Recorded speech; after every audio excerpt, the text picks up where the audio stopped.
Okay, so students, we're going to attempt this question right now. We want to predict what will happen if all the students were to respond to this survey.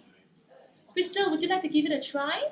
Um, Teacher, I don't know the answer because I don't see it on the graph. Myra, would you like to help Crystal to answer the question? Maybe pink? Myra, can you tell me how did you come up with the answer?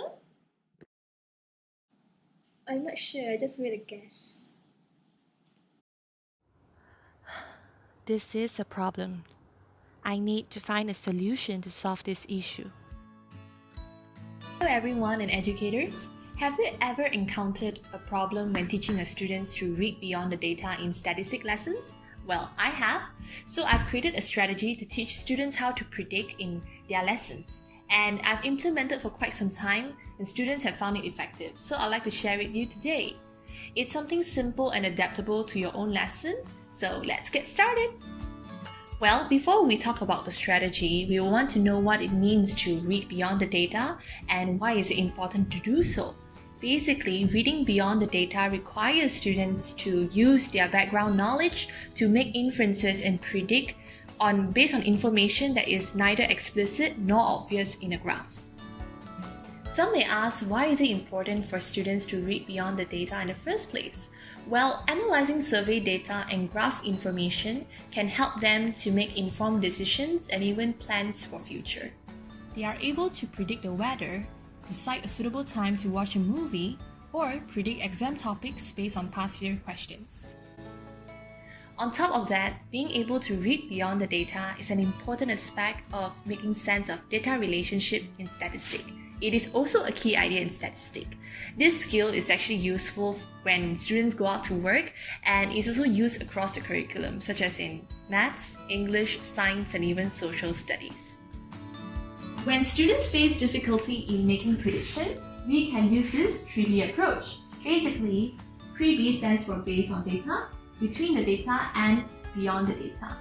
This is constructed based on the 3 levels of graph comprehension identified by Kershaw in 2001. The aim of this strategy is to help the students to make prediction when analyzing a graph.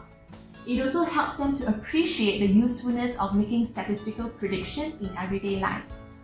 This is designed in a table format whereby students can easily identify or detect information because it has already been broken down into parts.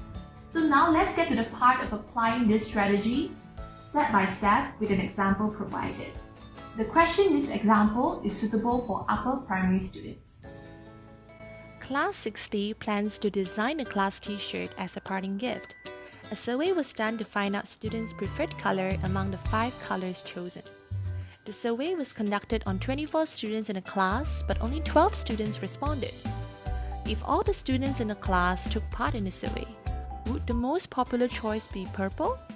Why or why not?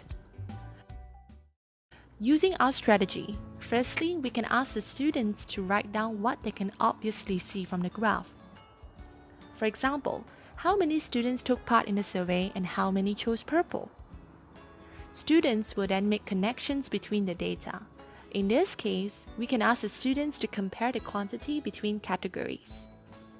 In the last stage, students will make a prediction. Hence, there are 4 steps to guide students in reading beyond the data.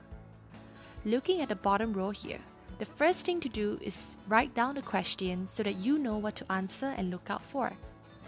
Secondly, we can jot down information from the graph that is relevant to the question. For example, most of the students chose purple as their preferred color. Based on step 2's answer, so what can be said about the obvious information that is given? Using their background knowledge, they will make meaning of step 2's answer to come up with some sort of an idea or a guess, supported by justification or explanation, and which will be helpful in answering the question. Lastly, the students will combine step 2 and 3 to form a prediction. Since there is no one right answer for step 4, hence it depends on the student's reasoning for their answer. The reasoning helps the teacher to evaluate if the students have successfully read beyond the data. The question is of the reading beyond the data level because it requires students to make a prediction based on information that is not explicitly given on a graph. So they will need to apply their background knowledge to infer a prediction. Hope you have found this strategy useful. The link is provided in the description box below, where you can find a template for the strategy. Feel free to make amendments or adjustments for the lesson topic that you have chosen. That's the end of the video. Thank you so much for watching. This video is brought to you by Amanda, Crystal, and Umaira.